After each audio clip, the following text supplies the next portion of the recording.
Hey folks, Real Honesty with Jarmuthlin. I'm Jarmuthlin. This is another edition, another episode, episode 6 of Unpopular Wrestling Opinion, where basically I talk about some topics that people may like, may not like, may whatever.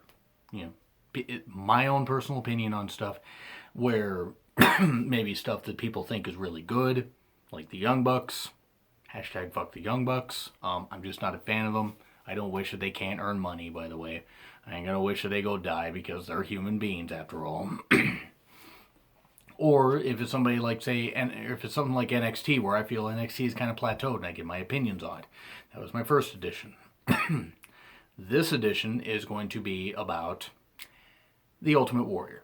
Enough time has passed where I feel that people can finally say their piece and say their opinions if they want. Because the man died. Even though he wasn't really much of a man, he was a racist, homophobic prick that I didn't believe that whole damn speech. I just didn't believe it. I did not believe I did not believe much of a word of that at all. But, I want to say this. If WWE and him made peace, made legit peace, good for them. Here's why I didn't make peace with my opinion of the Warrior. He was greedy. First and foremost. Now, wrestling is a cutthroat business. You gotta earn your money, save your money, get out with your health. He's not the first person to demand more money. He won't be the last person to demand more money. But it's the way he went about it. First off, Ultimate Warrior is a terrible, terrible wrestler. And I want to clarify here, if you guys are fans of his, that's fine. I'm not telling anybody they can't be a fan of Ultimate Warrior. I'm not telling you. You Ultimate Warrior, whatever. His name was Jim Hellwig. Naming himself Warrior. Idiot. If you guys are fans of him, though, that's fine. I'm not telling anybody they can't be fans of the Ultimate Warrior. Cool. If you found inspiration in some of the stuff that he said, fine. And if his matches meant a lot to you, fine. As a kid, sure, okay. I mean, for the first few years of my life, I sure didn't mind Warrior. But it's like I swear, I think it was about 10 years old, it was when Randy Savage got retired by Warrior. And I'm like, now wait a second, that's kind of shit. And I'm 10 years old saying this. I mean, granted, it was wrestling. I mean, Savage wanted to retire, and that story's been told a bunch before. But the whole point is, I didn't really care for it. And looking back, like, what was it? I was 17 when he debuted in WCW, and I'm watching this, and I'm like, this guy can't work for shit. And seriously, look at all his matches. Go back and look at his matches.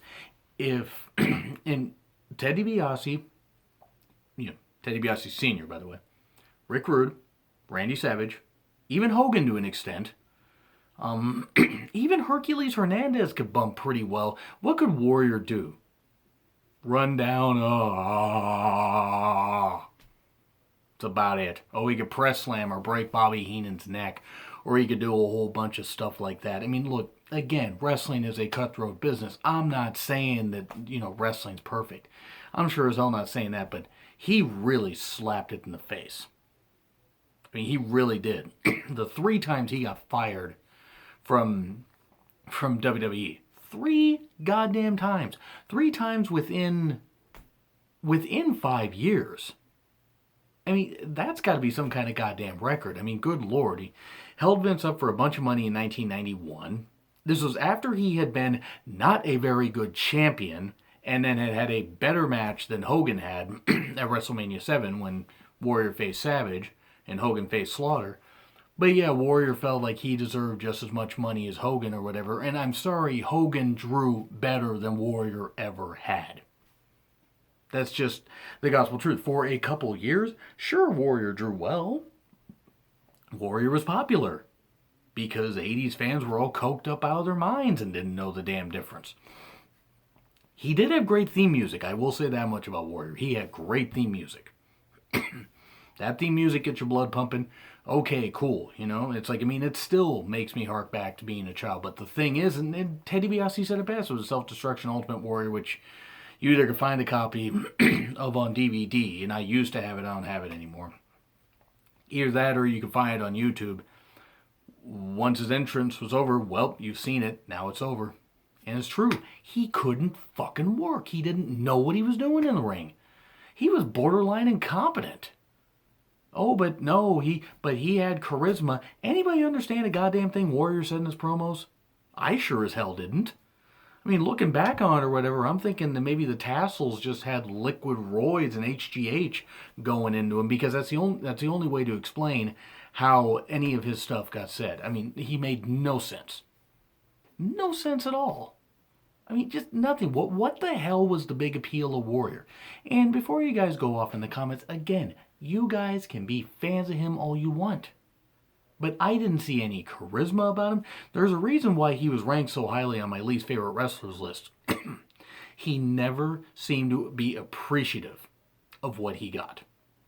Now, yeah, he has Hall of Fame speech, and you had the whole Warrior Award thing, which, if he actually meant this about honoring people backstage that made things happen instead of turning it into what it is, a charity scheme, then okay, sure, maybe Warrior doing that is fine. One, I'm not saying that Hogan's perfect, and he's not, but Warrior seemed to really have it in for Hogan. Now, that whole trial thing about the self-destruction Ultimate Warrior, and by the way, a lot of stuff on the Ultimate Warrior set, self-destruction Ultimate Warrior, they were right. He was a prick. He was not easy to deal with. I mean, you could tell he wasn't easy to deal with, and he wasn't easy to work with. Bobby Heenan said it best, he couldn't cut an interview. He couldn't cut a goddamn interview. He made no goddamn sense whatsoever. And, his wrestling ability, I mean, what? I think him and Sting started in 85, 86? And he had a run in, I believe, 86, 87 in Dallas, and then Vince snatched him up by, fall of 87.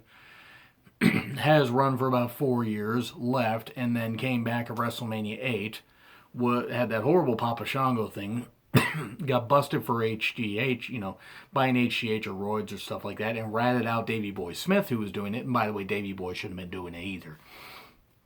And then Warrior, the whole, changing his name to Warrior and suing Vince at some points. Is Vince perfect? No, Vince is not perfect by any stretch of the goddamn imagination. Am I saying that Vince is totally absolved of stuff here? No, I'm sure Vince maybe was a little prickly to Warrior also, but it's not like Warrior was necessarily the most gracious guy in the world. I mean, they had to make this whole thing where, they sweep it all under the rug in the self-destruction Ultimate Warrior, even though it was right. He couldn't work. He couldn't do shit in the ring. He couldn't really execute. His best match, in my opinion, his best high-profile match besides the one with Randy Savage, and that was thanks to a Herculean effort by Randy Savage, who is one of the greatest workers ever. The match he had against Hogan at WrestleMania 6. That was great.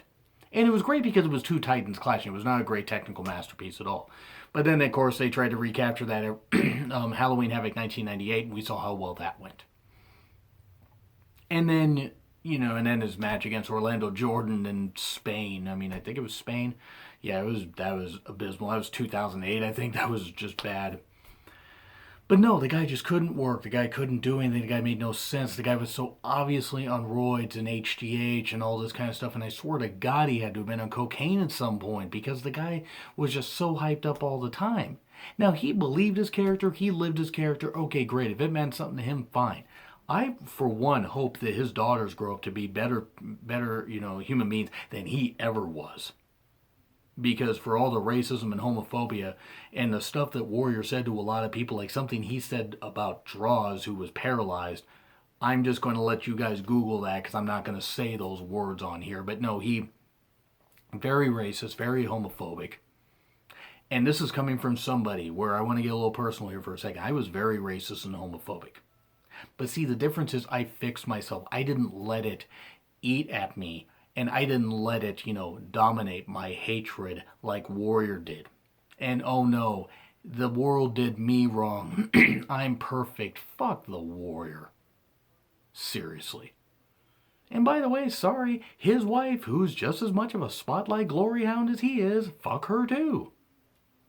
You cannot tell me that she could be one of the most genuine people on the face of the damn earth. Every time I see her in one of these charity things that WWE does, or the Warrior Award things, I just want to poke my eyeballs out. I mean, or just, stick stick spikes in my ears. I mean, I just don't believe a damn word she said.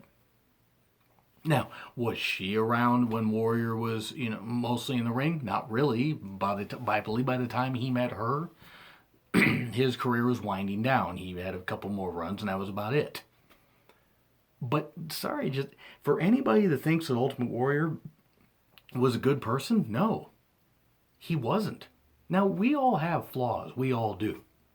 But Warrior, in closing, shit worker, shit human being, and I'm sorry, I didn't shed a tear when he died. I didn't celebrate that he died, because I certainly wouldn't wish that a that a wife or the children or the wife could grow up without her husband, or live on without her husband, or children would grow up without their father. I would not wish such a thing.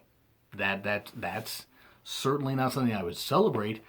But I'm sorry, is it really, isn't it kind of fitting that, he had this grandiose, happy thing and everything, and after the self-destruction Ultimate Warrior, and then he suddenly dies? It's just kind of weird how, like, that all ended up working out. Like, all that ended up happening. It's just, I just don't get why people celebrated the guy. I don't personally. I will never understand it. If he meant a lot to you when you were a child, if he meant a lot to you now, great. But my unpopular opinion is that Ultimate Warrior was and always will be shit. In the ring, out of the ring. There's not really much positive I can say about the guy. Now, apparently, a lot of superstars thought that he was really good, or that he was one of their favorites growing up. Fine, cool. If he inspired them, great. He inspired me to live a drug-free lifestyle, because doing that kind of shit and looking fucking ridiculous in your 50s, that's absolutely atrocious. I mean, seriously, it's like, what the hell, man? That's a great thing to teach children. Hey, kids, you can do all these roids. Oh. Seriously, that's all he sounded like. But anyway, that's it. Unpopular wrestling opinion. Episode 6 is done. Ultimate Warrior was shit. Leave in the comments if you would like, but just, guys, bear in mind, I'm not telling you can't be fans of him. I just wasn't. And I need to rant, because this has been building up for since before I started a YouTube channel. I just finally had to get out. The guy was a shit human being, shit worker, shit talent. The guy couldn't do a goddamn thing unless somebody guided him. He was a dog, full of leprosy or something. Seriously, Ultimate Warrior is crap.